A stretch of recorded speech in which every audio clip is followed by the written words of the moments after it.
मी 7वी दत्तात्रय बोक्से इयत्ता 9वी तुकडी ग. आज 26 नोव्हेंबर म्हणजे जगातील सर्वात मोठी लोकशाही असलेल्या भारत देशाचा संविधान. या निमित्त मी माझे विचार व्यक्त करत आहे. या देशातील प्रत्येक शेतकऱ्याला कष्ट करायला आणि श्रम करायला आणि माणूस म्हणून जन्माला आलेल्या प्रत्येक व्यक्तीला संविधानाने जगण्याचा आणि लढण्याचा अधिकार दिला आहे.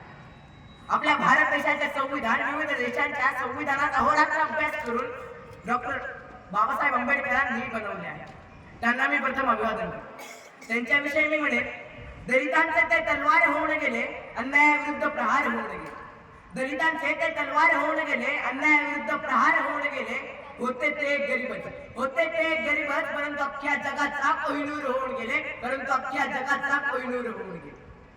बाबासाहेबांना शाळेत वाचायला पुस्तक मिळत नव्हते. होय, ज्या बाबासाहेबांना शाळेत वाचायला पुस्तक मिळत नव्हते त्याच बाबासाहेबांनी आपल्या विद्वत्तेच्या जोरावर एक असे पुस्तक निर्माण केले की ज्या पुस्तकावर अख्खा भारत देश चालतो आणि त्या पुस्तकाचे नाव म्हणजे भारतीय संविधान. आज 26 नोव्हेंबर म्हणजे भारतीय इतिहासातील सोनेरी दिवस. कारण याच दिवशी जो समाज जातीयतेच्या विळख्यात अडकला होता, जो समाज अस्पृश्य म्हणून हिणवला जात होता, जो समाज अज्ञानाच्या अंधकारात खितपत पडला होता, जो समाज गुलामगिरीच्या बंधनात जखडलेला होता, त्याच समाजाचा एक व्यक्ती राज्यघटनेचा शिल्पकार बनते आणि त्या व्यक्तीचे नाव म्हणजे विश्वरत्न डॉक्टर बाबासाहेब आंबेडकर. लोकांनी लोकांसाठी चालवलेले राज्य म्हणजे लोकशाही आणि हे लोकशाही बळकट करण्याचं काम करतं ते म्हणजे संविधान.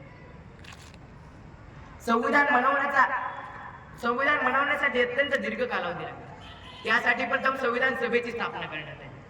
संविधान सभेचे अध्यक्ष म्हणून भारताचे पहिले राष्ट्रपती डॉक्टर राजेंद्र प्रसाद यांची निवड करण्यात आली. या संविधान सभेत पंडित जवाहरलाल नेहरू, राजकुमारी अमृत कौर, मौलाना अबुल कलाम आझाद, हंसाबेन मेहता यांसारख्या अनुभवी मंडळींचा समावेश होता.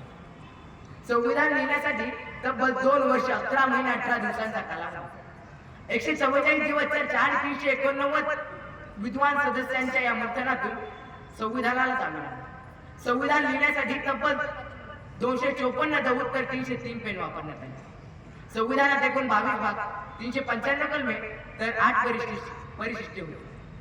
असे हे महान संविधान लिहिणाऱ्या विश्वरत्न डॉक्टर बाबासाहेब आंबेडकरांविषयी मी म्हणेन, तळपत राहिल्या सूर्यासारखा अविरत जिंकला चंदनासारखा.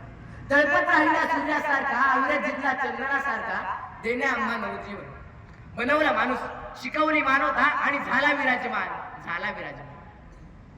संविधानाने आपल्याला ज्याप्रमाणे हक्क आणि अधिकार दिले आहेत त्याचप्रमाणे आपल्याला काही मार्गदर्शक तत्वे देखील सांगितले. त्यातील मूल्यांचे आपण पालन करायला हवे. शेवटी जाता मी एवढेच म्हणेन, जे हक्क पाहिजे ते सारेच दान करते, जे हक्क पाहिजे ते सारेच दान करते. रक्षा तुझी नि माझी हे संविधान करते, आयुष्यमान करते. धन्यवाद.